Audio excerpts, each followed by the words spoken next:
Hi everyone, this is your minimalist Malayali and welcome to our channel. ഇന്ന് നമ്മൾ discuss ചെയ്യുന്നത് നമ്മളുടെ mental ഹെൽത്തിന് വേണ്ടിയിട്ട് നമുക്ക് വീട്ടമ്മമാർക്ക് ചെയ്യാൻ സാധിക്കുന്ന കുറച്ച് ടിപ്സ് ആൻഡ് ട്രിക്സിനെ കുറിച്ചാണ്.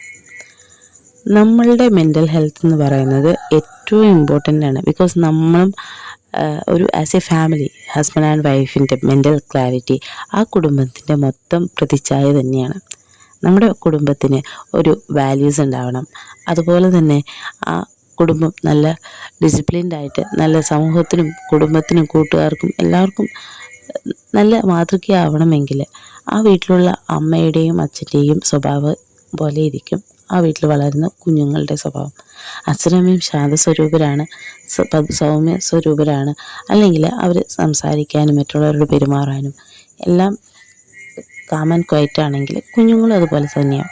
അതേസമയം അച്ഛനും അമ്മയും ഭയങ്കര ദേഷ്യപ്പെട്ട് ഭയങ്കര മറ്റുള്ളവരായിട്ട് ഓവർ റിയാക്ട് ചെയ്ത് അല്ലെങ്കിൽ മറ്റുള്ളവരെ റെസ്പെക്റ്റ് ചെയ്യാത്തവരാണെങ്കിൽ ഓട്ടോമാറ്റിക്കലി കുഞ്ഞുങ്ങളും അതുപോലെ തന്നെയാണ്. അപ്പോൾ നമ്മളുടെ ജനറേഷൻ എങ്ങനെയായിരിക്കണം എന്നുള്ളത് നമ്മളുടെ ഉള്ളിലുള്ളൊരു കാര്യമാണ്. അപ്പോൾ അതിനു വേണ്ടി നമ്മൾ ഫസ്റ്റ് ഫോക്കസ് ചെയ്യേണ്ടത് ഒരു അമ്മ എന്ന നിലയിൽ നമ്മൾ തന്നെയാണ്. നമ്മൾ മാതൃകയാവാൻ ശ്രമിക്കുക. മറ്റുള്ളവരെയൊക്കെ മാറ്റുക എന്ന് പറഞ്ഞു കഴിഞ്ഞാൽ അത് ചിലപ്പോൾ നമ്മളെക്കൊണ്ട് പറ്റിയെന്ന കാര്യമല്ല. അപ്പം നമ്മളെക്കൊണ്ട് പറ്റുന്നൊരു കാര്യം എന്താ, നമ്മളെക്കൊണ്ട് ചെയ്യാൻ പറ്റുന്ന ഏറ്റവും ഫസ്റ്റ് കാര്യം നമ്മൾ സ്വയം മാറുക എന്നുള്ളതാണ്. നമ്മളുടെ ഉള്ളിലുള്ള ദേഷ്യം, നമ്മളിലുള്ള വാശികൾ അതെല്ലാം ഒരു പരിധി വരെ നമുക്ക് കുറയ്ക്കേണ്ടതായിട്ടുണ്ട്.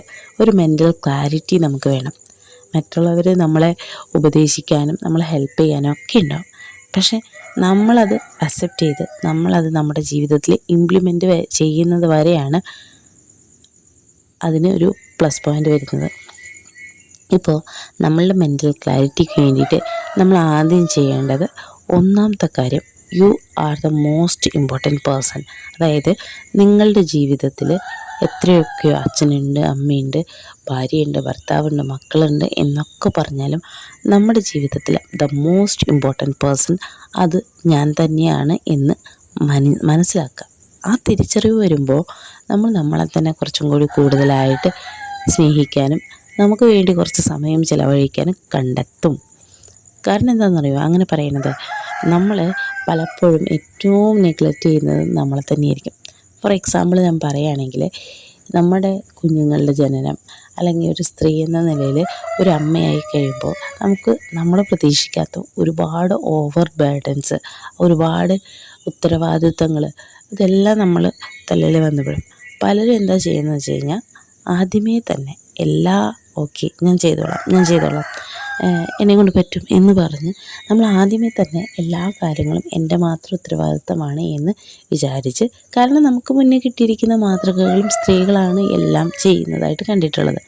അതെല്ലാം നമ്മൾ ആദ്യമേ തന്നെ തലയിലെടുത്ത് വെച്ച് കഴിഞ്ഞാൽ ഓട്ടോമാറ്റിക്കലി നമുക്ക് അത് പിന്നീട് മറ്റുള്ളവരിലേക്ക് ഷെയർ ചെയ്ത് കൊടുക്കാൻ, അല്ലെങ്കിൽ നിങ്ങളിത് ചെയ്യുക, ഇത് ഇത്രയും നാൾ നീ തന്നെയല്ലേ ചെയ്തേ, ഇനിയിപ്പോൾ എന്തിനാ ഞങ്ങൾക്ക് കാരണം നീ തന്നെ ചെയ്തോ എന്ന് മറ്റുള്ളവർ പറയും. അപ്പം ആദ്യമേ തന്നെ നമ്മളുടെ ഡ്യൂട്ടി എന്ന് പറയുന്നത് നമ്മൾ എന്താണോ ചെയ്യുന്നത് അതിൽ പാരൻറ്റിങ് എന്ന് പറയുന്നത് ഒരമ്മയുടെ മാത്രം ഉത്തരവാദിത്തമല്ല, അല്ലെങ്കിൽ വീട്ടിലെ കാര്യങ്ങളെന്ന് പറയുന്നത് ഒരമ്മയുടെ മാത്രം ഉത്തരവാദിത്തമല്ല. എല്ലാം ഷെയറിങ് ഈസ് കെയറിങ്. എല്ലാവരുമായിട്ട് ഷെയർ ചെയ്യുക. ചെറിയ ചെറിയ ജോലികളാണെങ്കിലും നമ്മളൊരു മാനേജറായിട്ട്, അതായത് ഒരു കമ്പനി ഉണ്ടെങ്കിൽ അതിലൊരു സൂപ്പർവൈസറോ മാനേജറോ ഒക്കെ ഉണ്ടാവില്ലേ, ആ റോള് നമുക്കെടുക്കാം. നമ്മളുടെ മെയിൻ റോള് നമ്മുടെയാണ്. പക്ഷേ അതിലിവരുടെ എല്ലാം പ്രോപ്പർ ടീം വർക്ക് ഇല്ലെങ്കിൽ നമ്മളെന്ന ടീം ഫെയിലായി പോകുള്ളൂ. അപ്പോൾ നമ്മൾ നമ്മുടെ ഡ്യൂട്ടീസ് ഡിവൈഡ് ചെയ്ത് മറ്റുള്ളവർക്ക് കൊടുക്കാൻ പറ്റുന്നത് അവരെ കൊണ്ടും ചെയ്യിപ്പിക്കുക, അവരെയും നമ്മുടെ ഫാമിലിയിൽ ഭാഗമാക്കുക. കാരണം വൺ മാൻ ഷോ കളിച്ചുകൊണ്ടിരുന്ന് കഴിഞ്ഞാൽ ഒരു സ്റ്റേജ് എത്തി കഴിയുമ്പോൾ നമ്മൾ കൊളാപ്സാവും. നമ്മൾ പോയാലും ഇവരൊക്കെ ജീവിക്കും, ഇവർക്കൊക്കെ ജീവിക്കാനും അറിയാം. അപ്പോൾ ആദ്യമേ തന്നെ നമ്മളുടെ കുട്ടികളെ ആയാലും നമ്മളുടെ ഹസ്ബൻഡിനെ ആയാലും നമ്മളുടെ ഫാമിലി മെമ്പേഴ്സിനെ ആയാലും എല്ലാ ജോലിയിലും അവരെ ഭാഗമാക്കുക. രണ്ടാമത്തെ കാര്യം, നിങ്ങളെപ്പോഴും അപ്ഗ്രേഡ് ചെയ്തുകൊണ്ടിരിക്കുക. നമ്മളുടെ ഫോണായാലും ശരി, നമ്മളുടെ സിസ്റ്റംസ് ആയാലും ശരി, നമ്മൾ എന്തൊരു കാര്യമായാലും പുതിയ പുതിയ വേർഷൻസ് വരും, പുതിയ പുതിയ ഫോണുകൾ വരും. ഫോണിൽ തന്നെ വാട്സപ്പിന് തന്നെ പുതിയ പുതിയ വേർഷൻസ് വരും. നമ്മളിതെല്ലാം അപ്ഡേറ്റ് ചെയ്ത് വിടുന്നുണ്ട്. പക്ഷേ ഇതിലെത്ര സ്ത്രീകൾ, നിങ്ങളിലെത്ര പേര് നിങ്ങൾ അപ്ഗ്രേഡ് ചെയ്തിട്ടുണ്ട്? പലർക്കും വിദ്യാഭ്യാസമുണ്ട്, പലർക്കും നല്ല കഴിവുകളുണ്ട്, ഡിഗ്രികളില്ലെങ്കിലും കൂടിയും പല നല്ല നല്ല കഴിവുകളുണ്ട്. ഇതൊന്നും അപ്ഗ്രേഡ് ചെയ്യാതെ ഞാൻ എന്ന് 25 വയസ്സിൽ എങ്ങനെയിരുന്നു അതുപോലെ തന്നെ പിന്നെയും പിന്നെയും നമ്മൾ ജീവിച്ചു കഴിഞ്ഞാൽ നമ്മുടെ ജീവിതത്തിൽ എവിടെയും എത്തില്ല. അതുകൊണ്ട് നിങ്ങൾ അപ്ഗ്രേഡ് ചെയ്യാൻ പറ്റുന്ന ഇപ്പോൾ യൂട്യൂബിലൊക്കെ നമുക്ക് എന്ത് കാര്യവും പഠിക്കാം. IAS വരെ ആൾക്കാർ യൂട്യൂബ് നോക്കി പഠിച്ചെടുക്കുന്നു. അപ്പോൾ നമുക്ക് നമ്മളുടെ കയ്യിലുള്ള സോഴ്സ്, നമ്മൾ പുറത്ത് പോയി പഠിക്കാൻ പറ്റില്ല, അല്ല മറ്റുള്ളവർ സഹായിച്ചില്ല, ഹസ്ബൻഡ് സഹായിച്ചില്ല, അച്ഛൻ സഹായിച്ചില്ല, അമ്മ സഹായിച്ചില്ല, ഒരു പരാതിയും വേണ്ട. നിങ്ങൾക്കുള്ള മാതൃക, നിങ്ങൾക്കുള്ള വഴികൾ നിങ്ങൾ കണ്ടുപിടിക്കാൻ. മറ്റുള്ളവരാര് സഹായിക്കുന്നു, മറ്റുള്ളവരാര് നിങ്ങളെ നോക്കുന്നു, നെവർ മൈൻഡ്. ഓക്കെ, നിങ്ങൾക്ക് വേണ്ടി പണിയെടുക്കുക, നിങ്ങൾക്ക് വേണ്ടി ഐഡിയാസ് കണ്ടുപിടിക്കുക, ആ ഐഡിയാസിൽ വർക്ക് ചെയ്യുക. തോറ്റുപോയിക്കോട്ടെ, നമുക്ക് ഐഡിയാസ് കിട്ടും, ആ ഐഡിയാസിൽ നമ്മൾ വർക്ക് ചെയ്യുമ്പോൾ ഫെയിലാവും. പക്ഷേ ഫെയിലായി എന്ന് വിചാരിച്ചാൽ അവിടെ തന്നെ വീണ് കിടന്നാൽ പിന്നെ നമുക്ക് എഴുന്നേറ്റ് വരാൻ പറ്റില്ല. അപ്പം ഇതും നമ്മുടെ മെൻ്റൽ ക്ലാരിറ്റിയിൽ നമ്മളെ ഹെൽപ്പ് ചെയ്യുന്ന ഒരു കാര്യം. മൂന്നാമതായിട്ട് നമ്മൾ തിരഞ്ഞെടുക്കുന്ന എൻവയൺമെൻറ്റ്, നമുക്ക് ചുറ്റുമുള്ള ആളുകളെന്ന് പറയുന്നത് ടോക്സിക്കായി ആവാതിരിക്കാനായിട്ട് പ്രത്യേകം ശ്രദ്ധിക്കുക. നമ്മളുടെ കൂട്ടുകെട്ടുകൾ അല്ലെങ്കിൽ നമ്മളുടെ ചുറ്റുപാട് എങ്ങനെ ഇരിക്കുന്നോ അതുപോലെ ഇരിക്കും നമ്മളുടെ ഒരു സ്വഭാവം എന്ന് പറയുന്നത്. നമ്മൾ നല്ലവരെ തിരഞ്ഞെടുത്തു അല്ലെങ്കിൽ നല്ല നല്ല ആളുകളുമായിട്ടൊരു സമ്പർക്കം വെച്ച് കഴിഞ്ഞാൽ ഓട്ടോമാറ്റിക്കലി നമ്മളിലുണ്ടാവുന്ന സ്വഭാവങ്ങളും അതിനനുസരിച്ച് പോസിറ്റീവായിട്ട് തിങ്ക് ചെയ്യാനും നമ്മൾ പ്രോഗ്രസീവായിട്ട്, അതായത് നല്ല മുന്നോട്ട് ചിന്തിക്കുന്ന ഒരു ആളായി മാറും. അതേസമയം നമ്മൾ കുറച്ച് പിന്നിലേക്കുള്ള ആളുകളുമായിട്ടാണ്, അതായത് അവരുടെ ചിന്തകൾ പിന്നിലോട്ടാണ്, രീതികൾ പിന്നിലോട്ടാണ് എങ്കിൽ നമ്മളും അവരെ പോലെ ഉൾവലിഞ്ഞു പോവുള്ളൂ. ചില കുടുംബത്തിൽ പെൺകുട്ടികളൊക്കെ കല്യാണം കഴിയുന്നവരെ ഇൻഡിപെൻഡൻ്റ് ആണ്, അവർ അവരുടേതായ കാര്യങ്ങളൊക്കെ ഭംഗിയായിട്ട് ചെയ്യുന്ന ആളുകളാണ്.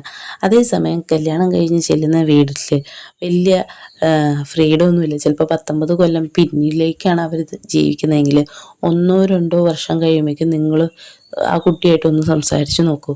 ആ കുട്ടിയും ഓട്ടോമാറ്റിക്കലി അവരെ പോലെ തന്നെ സംസാരിക്കാനും അവരെ പോലെ തന്നെ പെരുമാറാനും തുടങ്ങും. അതേസമയം നല്ലൊരു പ്രോഗ്രസീവായിട്ടുള്ള നല്ലൊരു ഫാമിലിയിലേക്കാണ് കുട്ടികൾ കയറി ചെന്നിരിക്കുന്നതെങ്കിൽ അവരിലുണ്ടാകുന്ന മാറ്റം അതും അതിനനുസരിച്ച് നല്ലതായിരിക്കും. അപ്പം നിങ്ങൾ എങ്ങനെയുള്ള സിറ്റുവേഷനിലേക്കാണോ വന്നത്, അല്ലെങ്കിൽ എങ്ങനെയുള്ള സിറ്റുവേഷനിലാണോ ഉള്ളത് എന്ന് നിങ്ങൾ ആദ്യം ഐഡൻറ്റിഫൈ ചെയ്യുക. നിങ്ങൾക്ക് നിങ്ങളുടെ ചുറ്റുമുള്ള ആൾക്കാരുടെ സ്വഭാവം ഒന്നും മാറ്റാൻ പറ്റില്ല.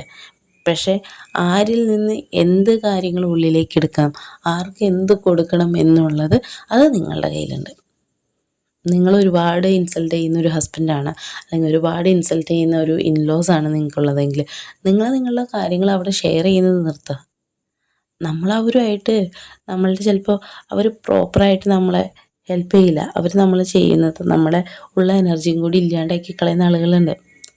അപ്പം അങ്ങനെയുള്ള സാഹചര്യത്തിൽ വരുമ്പോൾ നമ്മളുടെ ഡീറ്റെയിൽസ്, അതായത് ഞാൻ ഇന്നത് ചെയ്യാൻ പോകുന്നുണ്ട്, അല്ലെങ്കിൽ ഞാൻ ഇങ്ങനെയാണ് എൻ്റെ ലൈഫ് ആഗ്രഹിക്കുന്നത് എന്നുള്ള ഒരു ഐഡിയാസ് മറ്റുള്ളവർക്ക് കൊടുക്കാതിരിക്കുക. നിങ്ങളുടെ ലൈഫിൽ നിങ്ങൾ എന്താവുന്നു എന്നുള്ളത് ഫൈനൽ സ്റ്റേജ് എത്തുമ്പോൾ, എനിക്കൊരു ഫ്രണ്ട് ഉണ്ടായി, അവൾക്ക് ജോലി കിട്ടുന്നവരെ അവളുടെ ജോലിക്ക് വിടാനായിട്ട് ബിടെക് കഴിഞ്ഞ ആളാണ്, ജോലിക്ക് പോകാൻ ഒരുപാട് കഴിവും ഒരുപാട് ആഗ്രഹമുള്ള ഒരാളാണ്. പക്ഷെ ഒരു സ്റ്റേജ് എത്തിക്കഴിഞ്ഞപ്പോൾ അവൾക്ക് മനസ്സിലായി അവളുടെ ഹസ്ബൻഡിൻ്റെ വീട്ടുകാർ വിടില്ല എന്നുള്ളത്. അവൾക്ക് ഗവൺമെൻറ് ജോലികൾ കിട്ടുന്നത് വരെ അവൾ പരീക്ഷകൾ എഴുതിക്കൊണ്ടിരുന്നു. അവളുടെ ഗവൺമെൻറ് അപ്പോയിൻമെൻറ്റ് കിട്ടി ഫസ്റ്റ് വെരിഫിക്കേഷൻ കഴിയുന്നത് വരെ അവൾ ആ കാര്യം വീട്ടിൽ അവതരിപ്പിച്ചില്ല. സെക്കൻഡ് വെരിഫിക്കേഷനും കഴിഞ്ഞ് അപ്പോയിൻമെൻറ്റ് ഓർഡർ ആയി കഴിഞ്ഞപ്പോഴാണ് അവൾ ഹസ്ബൻഡിൻ്റെ വീട്ടിൽ, സ്വന്തം വീട്ടിൽ വരെ പറഞ്ഞത്. കാരണം സ്വന്തം വീട്ടുകാർ സപ്പോർട്ടീവ് അല്ലാതെ ഇരുന്നിട്ടൊന്നുമല്ല, എങ്ങനെയെങ്കിലും അവരുടെ വായിൽ നിന്നോ അല്ലെങ്കിൽ മറ്റാരെങ്കിലും വഴിയോ ഹസ്ബൻഡിൻ്റെ വീട്ടിൽ അറിഞ്ഞു കഴിഞ്ഞാൽ അവളതിന് സപ്പോർട്ട് ചെയ്യില്ല, ഹെൽപ്പ് ചെയ്യില്ല എന്നറിയാം. ഇത് അപ്പോയിൻമെൻറ്റ് കിട്ടി, അവൾ എന്തായാലും പോകുമെന്ന് മനസ്സിലായി കഴിഞ്ഞപ്പോൾ അവർക്ക് വേറെ ഇതൊന്നും ഉണ്ടായിരുന്നില്ല, ഒബ്ജെക്ഷൻസ് ഉണ്ടായിരുന്നില്ല. അപ്പോൾ ചില കാര്യങ്ങൾ അങ്ങനെയാണ്. നമ്മൾ വിചാരിക്കും അയ്യോ അവർ സമ്മതിച്ചില്ലെങ്കിലോ ഇവർ സമ്മതിച്ചില്ലെങ്കിലോ എന്ന് വിചാരിച്ച് നമ്മൾ നമ്മുടെ സ്വപ്നങ്ങൾ മാറ്റും. അവരൊക്കെ അവരുടെ സ്വപ്നങ്ങൾക്കും അവരുടെ ആഗ്രഹങ്ങൾക്കും വേണ്ടിയൊക്കെ പണിയെടുത്ത് അവരവരുടെ ജീവിതത്തിൽ മുന്നോട്ട് പോകും. നമ്മളവിടെ തന്നെ ഇരിക്കും ദൈവ. അപ്പോൾ നമ്മുടെ ജീവിതത്തിനും നമ്മുടെ സ്വപ്നങ്ങളും നമ്മളെല്ലാവരും ഉപേക്ഷിച്ചിട്ടൊന്നും എല്ലാം ചെയ്യാനല്ല പറയുന്നത്. നമ്മൾ നമുക്ക് വേണ്ടി പണിയെടുക്കണം. കാരണം എന്താണെന്നറിയോ, ഒരു പ്രായം നമ്മുടെ കുഞ്ഞുങ്ങൾക്ക് വേണ്ടി നമ്മൾ മാതൃകയായി. അവർ നാളെ ചോദിക്കും, അമ്മ ഇത്രയും കഷ്ടപ്പെട്ട് അമ്മയുടെ അച്ഛനും അമ്മയും പഠിപ്പിച്ചിട്ട് അമ്മ ഞങ്ങളെ നോക്കി വീട്ടിലിരുന്ന് വെറുതെ ഇരിക്കല്ലേ ചെയ്തേ, അമ്മയ്ക്ക് ജോലിക്ക് പോയിക്കൂടായിരുന്നോ, ഞങ്ങൾ വലുതായില്ലേ എന്നൊക്കെ. അപ്പോൾ ഒരു സ്റ്റേജ് എത്തിക്കഴിയുമ്പോൾ നമ്മളുടെ അടുത്ത് ഇവരിങ്ങനെ ചോദിക്കാതിരിക്കണമെങ്കിൽ നമ്മൾ നമുക്ക് വേണ്ടി പണിയെടുക്കണം, നമ്മൾ നമുക്ക് വേണ്ടി എഫേർട്സ് എടുക്കണം. എനിക്ക് നിങ്ങളോട് പറയാനുള്ളത്, എപ്പോഴും നിങ്ങളുടെ ചുറ്റുമുള്ള നല്ലൊരു രീതിയിൽ, അതായത് നിങ്ങളുടെ കുടുംബം അത് ഇമ്പോർട്ടൻ്റ് ആണ്. അതിൽ നല്ലൊരു മാതൃകയായിട്ട് നല്ലൊരു അമ്മയായിട്ട് കഴിയണമെങ്കിൽ നമുക്കൊരു ഡിസിപ്ലിൻ ഉണ്ടായിരിക്കണം. Discipline is the key.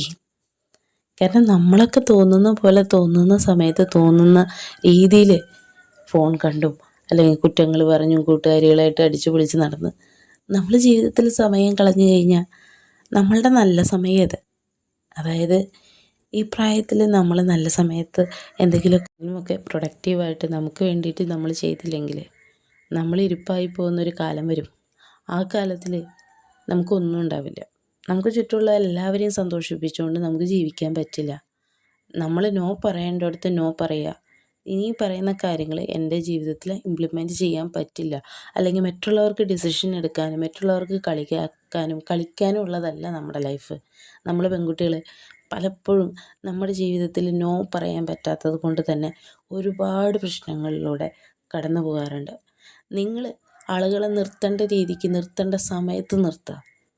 ഭാര്യയായാലും ഭർത്താവായാലും അച്ഛനായാലും അമ്മയായാലും കൂടപ്പിറപ്പുകളായാലും മക്കളായാലും നമ്മൾ അവരെ നിർത്തേണ്ട നിലയ്ക്ക് നിർത്തിയില്ലെങ്കിൽ നമ്മുടെ ജീവിതത്തിൽ പിന്നെയും തീരുമാനങ്ങൾ അവരെടുത്തുകൊണ്ടിരിക്കും. അവരെ വിഷമിപ്പിക്കാൻ പറ്റാതെ, അവരെ സന്തോഷിപ്പിക്കാൻ പറ്റാതെ, അല്ലെങ്കിൽ നിങ്ങൾ എന്തൊക്കെ ചെയ്താലും അവർ സന്തോഷപ്പെടില്ല എന്ന് നിങ്ങളെ കുറ്റം പറഞ്ഞുകൊണ്ടേ ഇരിക്കുള്ളൂ.